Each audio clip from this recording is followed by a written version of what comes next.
चिदन्तःकरणं चिदेव चिदेव सर्वं परमार्थरूपं चिदेव देहस्तु चिदेव लोकाश्चिदेव भूतानि चिदेन्द्रियाणि कर्ता चिदन्तःकरणं चिदेव चिदेव सर्वं परमार्थरूपम्. As a human, I live in a body made of flesh, bones, and blood of the earth. There's a fire and water within me, and the air that I breathe of the world. And I know deep within me I live on and on, like the waters of life and the salt in the sea. I live on and on, but I don't yet know where the waters of life and the salt of the sea they dissolve. There's a wind and it blows and it thunders, and the rains come and go on the plains. Once I saw you there standing before me, and now I am here all alone. And I know deep within me you live on and on, like the waters of life and the salt in the sea. You live on and on, but I don't yet know when the waters of life and the salt of the sea they dissolve.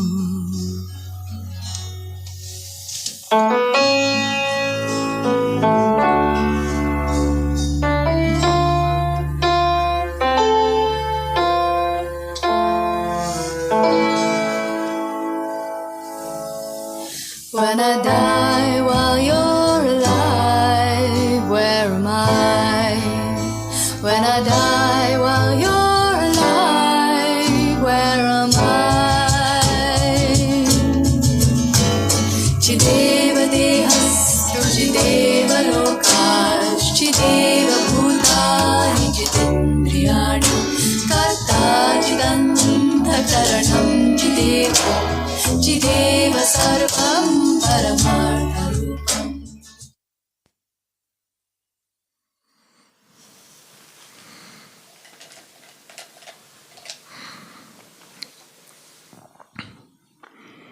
Om Shanti.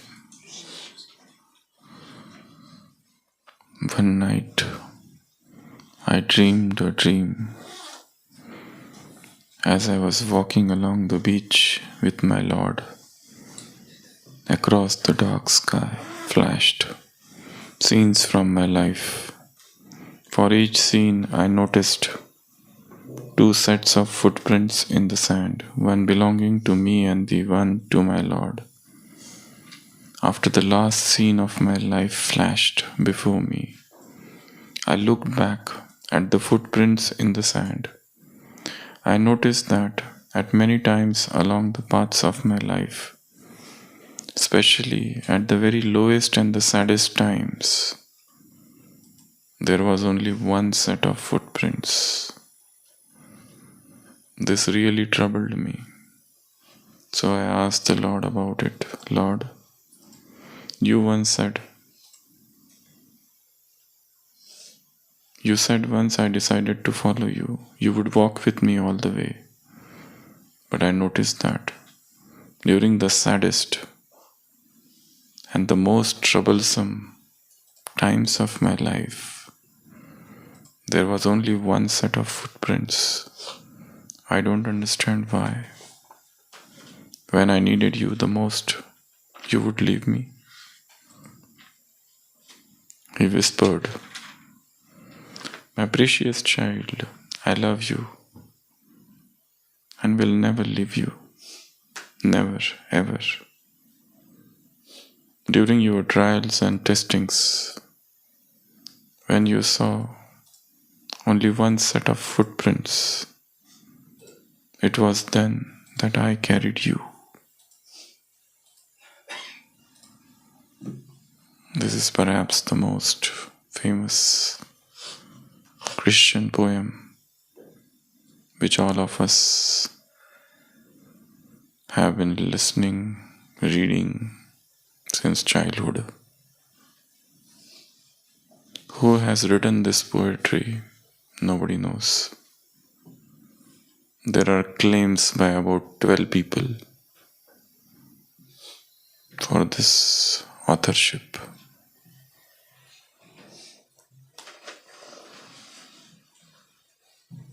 The poet sees only one set of footprints on the sand of life. During the saddest and the most troublesome part of life. And is protesting and is complaining to God, where you disappeared, why you left me in the lurch.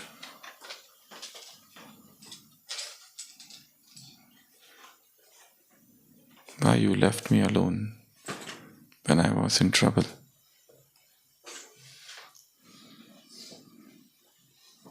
And the Lord said, I was with you all the time.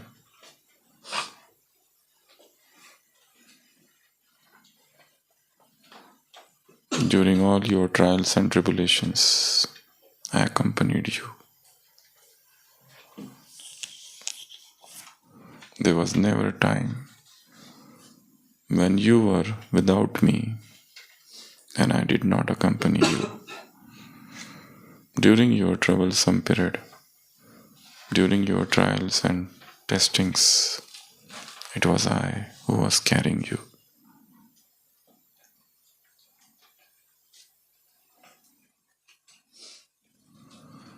Love is the greatest magic trick.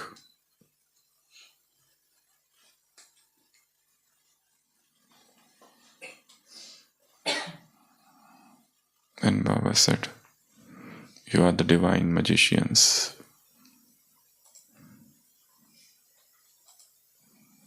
Even God, who is beyond all bondages, free from all the bondages, you have brought him into bondage.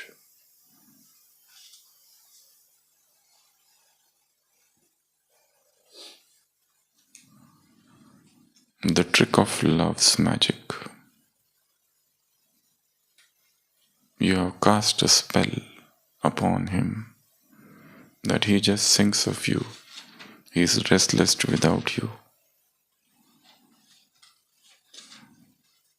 And Baba said, what sort of magic is this that you invoke me all the time and I have to be with you? When you are eating, you call me, so I have to come. So I am busy all the time because so many children call me at one time. When you walk, you call me and I have to accompany you. When you sleep, you call me and I have to sleep with you. When you do any work, you say, we are just an instrument, the work belongs to you. So indirectly I have to carry out that task.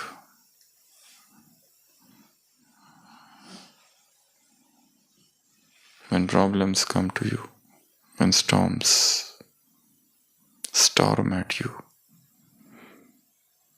you leave everything unto me. And because you surrender, I have to intervene.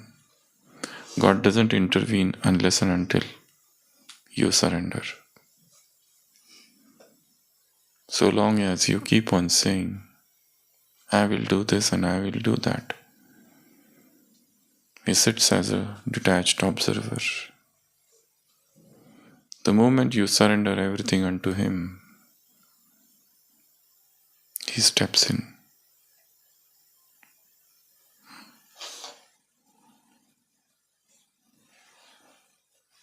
If you feel any burden, you give that burden of your actions, of karmas to him, and he has to happily take it.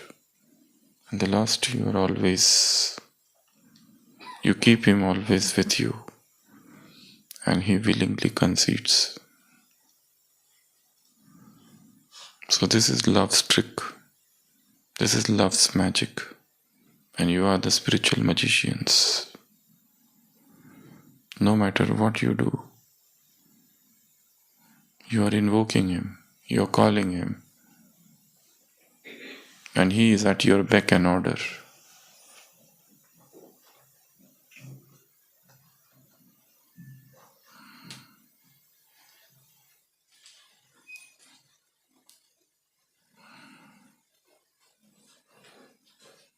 The journey of togetherness.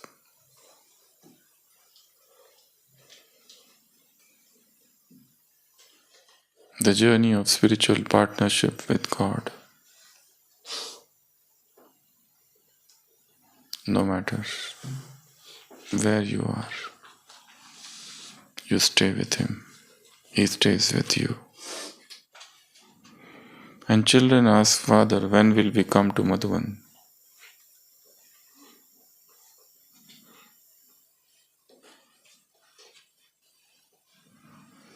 Madhuban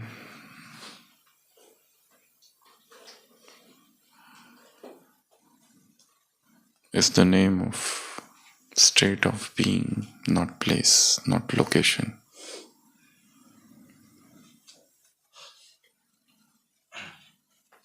You invite Madhuban to your kitchen.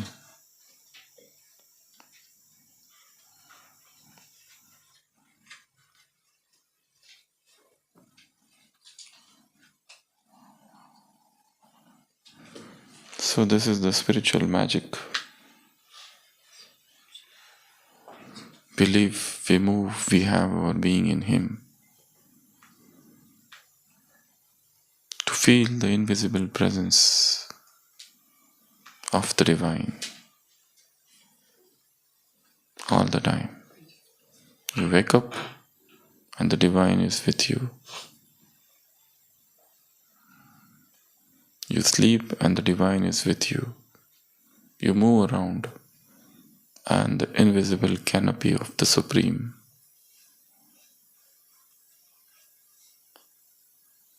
is always there. To feel that divine invisible and let that invisible penetrate the subconscious. And God no more remains a person but becomes a presence. The divine presence.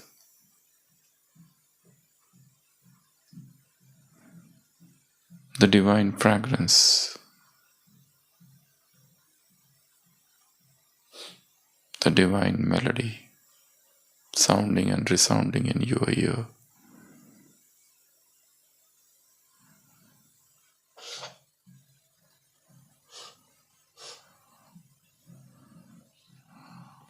So this is the divine magic.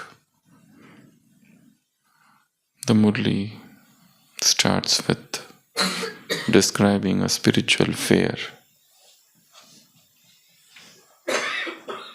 And life is also like a spiritual fair. You see so many visions, so many vistas, so many things happening. Things happen, things disappear. People come, people go away.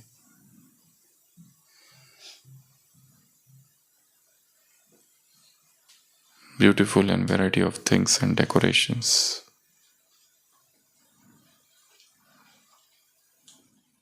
And there are two visualization meditation in this Murli. Baba said, I see a crown of light on your head. And in that crown of light, there is a jewel of soul shining brightly. Drop the ego crown and wear this light crown of light.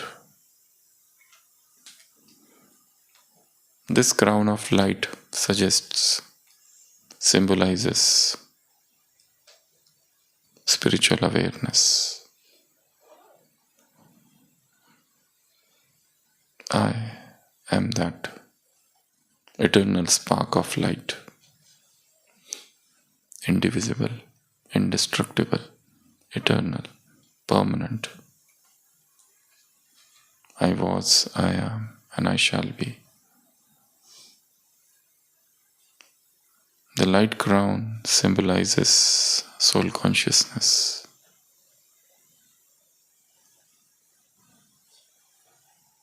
So just sit now and visualize. Close the eyes and feel the crown of light.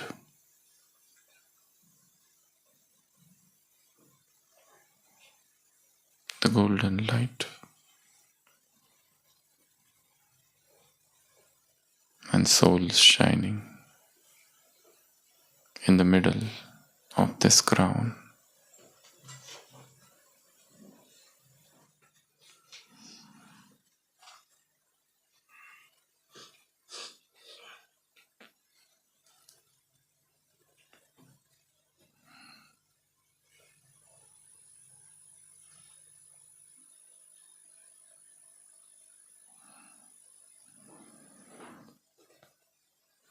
The only practice is to feel the detachment from body. Body is different and I am different. This segregation, this separation, I am the one, the driver.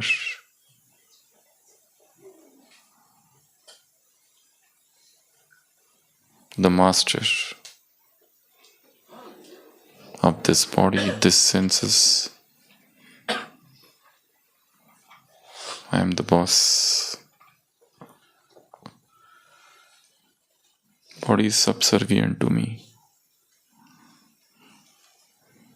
That is the first visualization. And the second is 3 forms. Baba said, see with your eye of knowledge. Eyes of knowledge.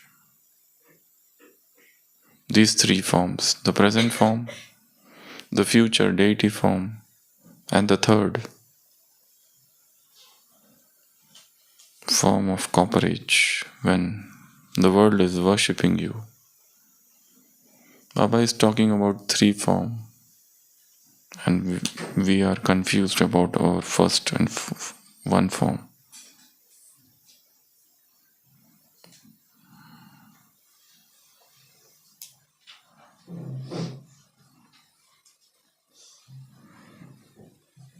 To see oneself as one is, that's the task.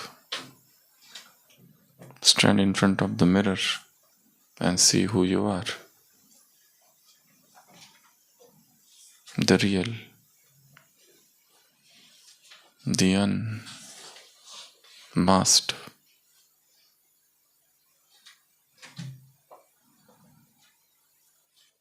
The undecorated, the uncorrupted.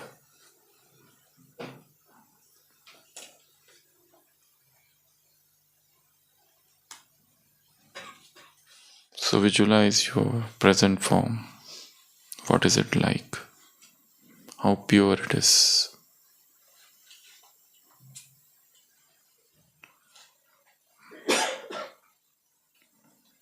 And the greatest effort is to get detached from everything which is false, from everything which is artificial, and from everything which is unreal. Everything which is phony is the beautiful English word, phony. It means artificial. It comes from the English word telephone. When the telephone was discovered, invented, that time, whatever you are speaking, the other person would not hear the same voice. The voice was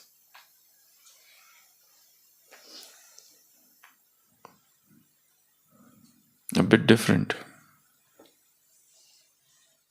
distorted one. That which is not real, that is called phony.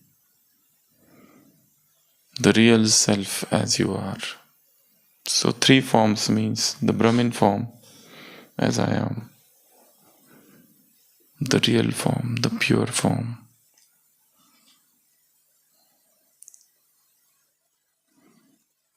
your future self, the deity form,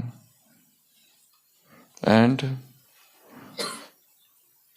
the memorial. Baba said you become a mirror who reflects virtues. Others should get attracted to you because they should see their virtues in you. But if you reflect their faults, they will come and smash the mirror. So be a mirror. This is a beautiful habit or practice to see the beauty around. The beauty is there, and we will see in our lives there are people who always see the beauty. They are so expert and skilled, and there are people who see only the ugliness.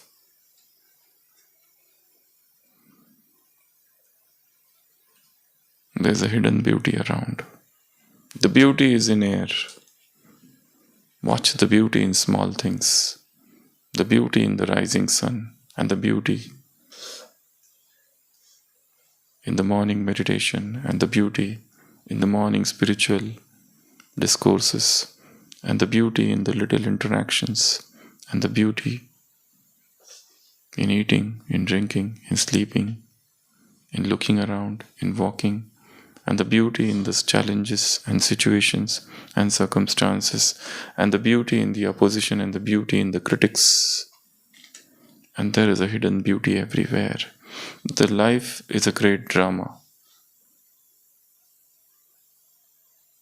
The script is so beautiful. Find the spiritual humor in this cosmic joke. Laugh it off. That's the beauty of life. So these are the two visualizations from this Murli. And today's task, you can create some slogans whilst reading the Murli. You have to do something with the Murli. You have to extract some points so that you can think, churn, reflect, so that they become the part of your thinking, so that they no more remain the part of some text.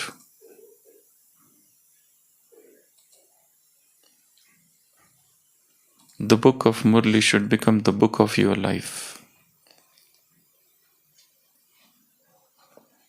It is this book that will become the ship that will wade you through, ferry across the ocean of circumstances. So make this Murli your friend. Be a Murli athlete. This is the Murli marathon.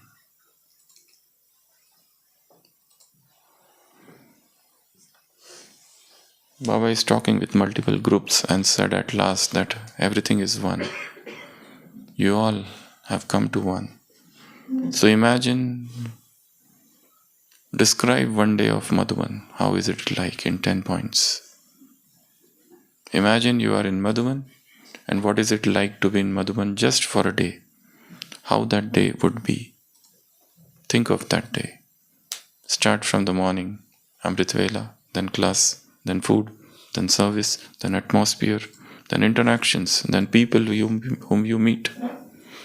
Experiences, 4 pilgrimage places.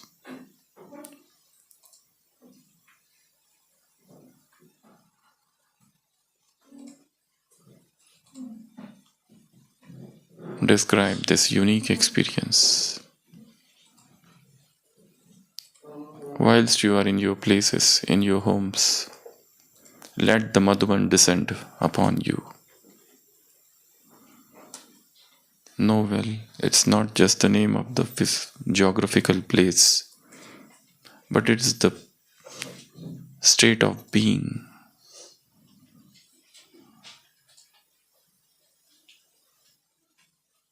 Madhuban is symbolic of the inner sanctuary.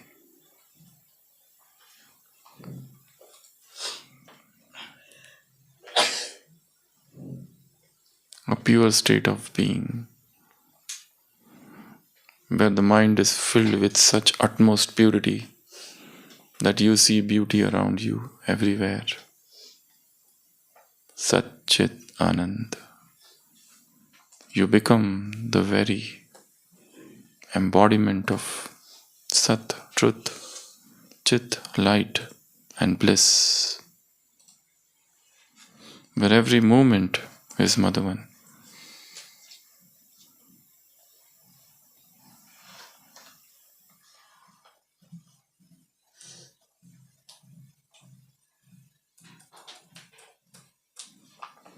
Madhuban is the name of divine memory of purity, which is etched on the surface of soul. Om Shanti.